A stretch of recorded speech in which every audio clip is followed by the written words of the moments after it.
After Joe Yabuki was handed his first loss in his previous match against Tiger Ozaki, this was his first loss since the death of Rikishi.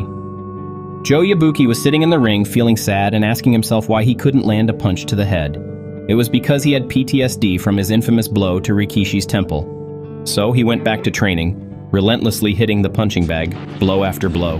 While training, he noticed members of the Boxing Federation, including Mr. Otaka and other officials, banging on the gym door. They told the old man, "Hey, Joe Yabuki has a fight scheduled soon." Joe Yabuki, unaware of their true intentions, didn't realize these guys were plotting to end his career. Their previous plan of matching him against a heavier bantamweight fighter didn't work, so now they wanted to put him against another dangerous boxer to either end his career or possibly injure him so severely that he could never box again. The old man, Danpei, sensed their plan and replied saying, "Hey, how can you schedule a fight for this guy when he's just coming off a knockout loss a few days ago?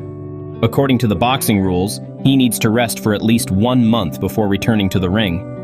But Joe Yabuki interjected, "Hey old man, back off. I need to fight. I'm the one fighting, not you. Who's my opponent?" Mr. Otaka replied slyly, "You'll be fighting the #1 ranked bantamweight fighter." "Fine, I'll fight him tomorrow." Mr. Otaka and the Boxing Federation officials exchanged looks and left, smiling.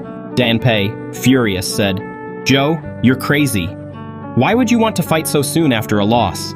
You haven't even overcome your fear of hitting opponents in the head, and you think you can win against this guy?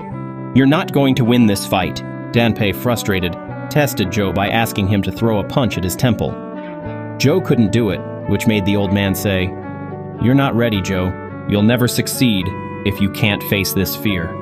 The next day, the fight began. Joe stepped into the ring against the #1 ranked bantamweight fighter. In the first round, he managed to land solid body punches and even a few to the head. But Danpei noticed that Joe still wasn't putting his full force into the punches aimed at his opponent's head. Subconsciously, he was still holding back.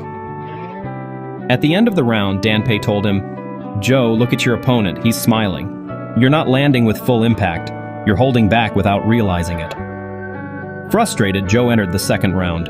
After exchanging blows, Joe found himself knocked down to the canvas.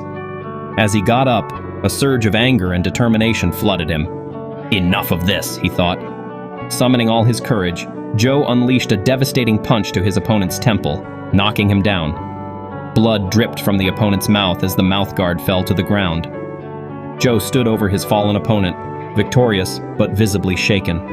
A few seconds later, his body trembled and he vomited from the emotional and physical trauma. The crowd was stunned, and Danpei shouted and cried at the spot. Joe Yabuki was carried in a stretcher, and this broke everyone,